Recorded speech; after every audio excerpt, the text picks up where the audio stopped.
नमस्कार दोस्तों, मैं अंकुर उपाध्याय स्वागत करता हूं आप सभी का एक बार फिर से अपनी नई वीडियो में।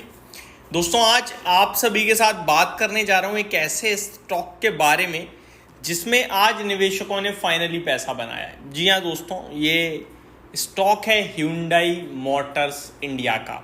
आपको याद होगा जब इसका IPO आया था तो ये सबसे बड़ा IPO था और पूरा का पूरा OFS था। ये सबसे ज़्यादा डर की बात थी, नेगेटिव थी। इसके IPO में पैसा ना लगाने की मेरी तरफ से आप सभी के साथ राय गई थी और IPO में पैसा ना लगाने की राय अच्छी और सही भी रही थी। IPO आने के बाद स्टॉक में गिरावट देखने को मिली और करीब 1580 रुपये तक आया था नीचे में ये स्टॉक। इनफैक्ट अगर मैं लो देखूँ तो 1540 का लो दिख रहा है मुझे। मैंने बोला था कि 1500 के करीब मिलेगा तो बहुत अच्छे लेवल्स हो जाएंगे खरीदारी के लिए, लॉन्ग टर्म के हिसाब से देखा जाए तो। बट वहाँ तक नहीं गया स्टॉक और आज ये स्टॉक वापस से ऊपर आता हुआ दिख रहा है और बड़ी तेज़ी में दिख रहा है। स्टॉक 1928 पे करंटली ट्रेड करता हुआ दिखा है। 1984 का आज इसने लाइफ हाई हिट करा है दोस्तों। तो आज निवेशकों का पैसा बना है इसमें और बड़े लंबे समय बाद बनाए, स्पेशली जिन्होंने IPO से पैसा लगाया हुआ है उनका तो अब बनाए कहीं जाके। सवाल ये उठता है कि क्या अब लेना चाहिए इस स्टॉक को, क्यों तेजी आई है और क्या करें। दोस्तों, मैं आपको बता दूं, Hyundai मोटर्स जो मेन कंपनी है उसका शेयर भी कल भागा है। 4% समथिंग की तेजी देखने को मिली है उसमें भी आपको।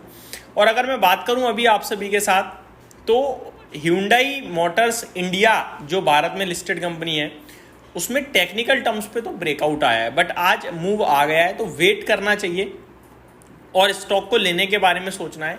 स्टॉक 1860 ये लेवल है जिसके नीचे नहीं निकलना चाहिए। ये सपोर्ट है, आप इसको as a support, as a stop loss treat करेंगे 1855 टू 1860।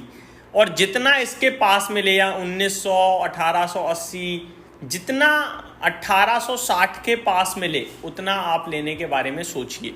अब मैं आप सभी के साथ शेयर करना चाहूँगा कि स्टॉक में क्या खबर है, किसकी वजह से भागा है, और उसके बाद थोड़ा कंपनी के फाइनेंशियल्स की तरफ बढ़ेंगे आगे। तो खबर ये आ रही है, Hyundai Motors India share clock best day in 11 weeks, gain over 7%।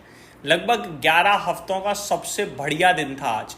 हालांकि अभी तो ऊपर से नीचे भी आ गया है काफ़ी, लेकिन आज 11 हफ्तों का सबसे बेस्ट डे था जहाँ पे स्टॉक 7% तक ऊपर गया था। अभी करीब 4%, 3.5% ऊपर दिख रहा है।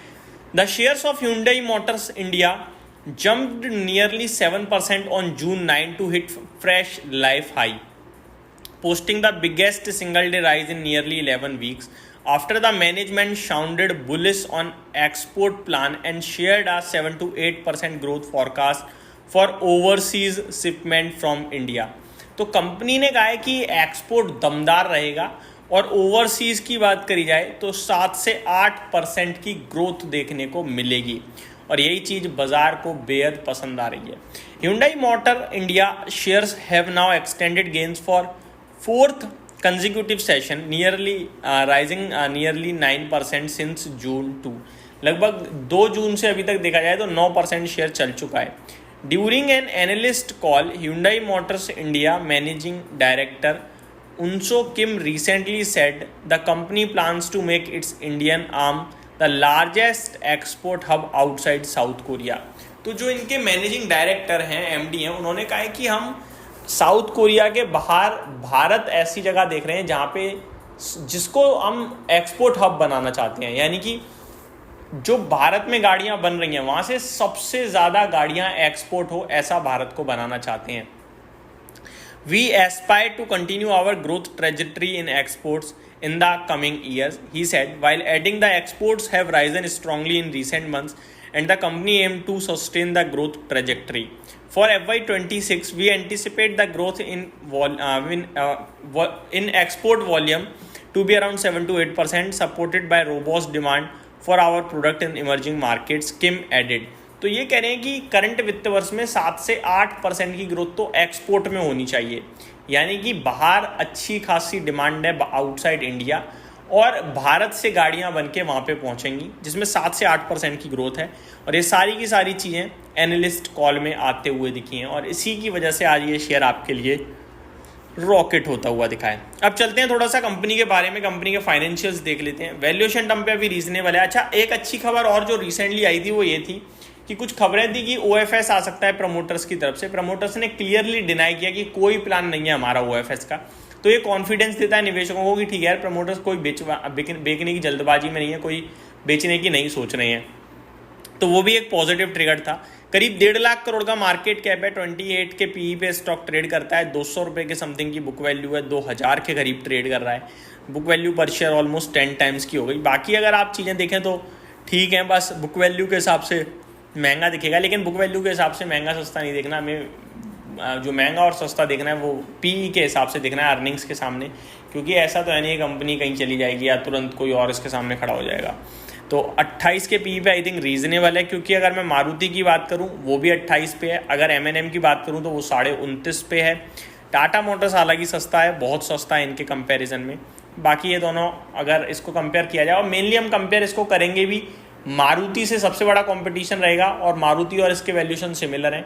और M&M एक उभरता सितारा है, उसके वैल्यूशन भी इतने ही हैं। बात करें दोस्तों फाइनेंशियल्स की, तो मार्च क्वार्टर में कंपनी ने 17,562 करोड़ का रेवेन्यू पोस्ट करा था एंड करीब 1600 करोड़ के समथिंग का प्रॉफिट पोस्ट करा था, जो कि एक अच्छा प्रॉफिट माना जाएगा। FY26 की बात करें, अगर 25 की बात करें तो 5,500 करोड़ के करीब का प्रॉफिट रहा, जो कि FY24 के मुकाबले करीब 10% कम था, 9%, 8% समथिंग। बाकी देखा जाए तो रेवेन्यू की बात करूँ तो रेवेन्यू ऑलमोस्ट सिमिलर था, हल्की गिरावट थी। तो FY24 के कंपैरिजन में तो FY25 थोड़ा सुस्त दिखा है। लेट्स सी इस वित्त वर्ष कैसा रहता है। बाकी कंपनी के एक्सपोर्ट के प्लान तो बहुत ही दमदार दिख रहे हैं, जिसकी वजह से आज ये शेयर भागता हुआ दिखा है। किसी के पास है तो मुझे लगता है 2200 के लक्ष्य ओवर नेक्स्ट ईयर आप रख सकते हैं अगले 12 महीने के हिसाब से, और 2200 रुपये तक का व्यू बनता है मेरा। स्टॉक में खरीदारी के लिए 1850 इसके आसपास मौके मिले तो ज़्यादा अच्छा रहेगा। यही समाप्त करता हूँ इस वीडियो को। उम्मीद करता हूँ डिटेल्स पसंद आई होंगी। Thank you so much for watching this video. Have a great day guys.